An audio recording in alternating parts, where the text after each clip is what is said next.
Na, hát kiszavaztak a nézők, mit szólsz ehhez? Igazából elfogadom mindenkinek a véleményét, és egyetértek velük. Azzal nem értek egyet, és szerintem úgy gondolom, hogy nélkülem azért nyilván ugye már ugye egy nap van hátra, de szerintem unalmas lesz nagyon. Maga a finál is nagyon unalmas lesz. Én a Ginába bízom, és nagyon-nagyon remélem, hogy ő fogja megnyerni, és ő fogja elvinni ezt a rengeteg pénzt.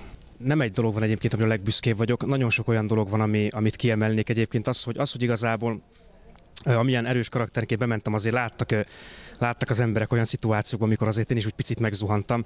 Illetve hát megmutattam azt is azért, hogy azért nagyon jó vagyok a konyhába, és szeretik a főztőmet a többiek, úgyhogy erre is büszke vagyok nagyon.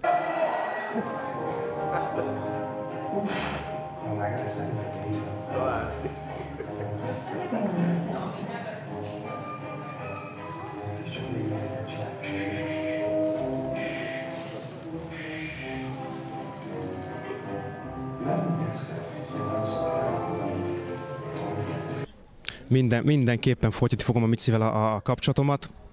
Szeretném majd elmélyíteni vele. Szerintem ennél közelebb már nem kerültünk egymáshoz, mint ahogy azt láttátok is ugye bent.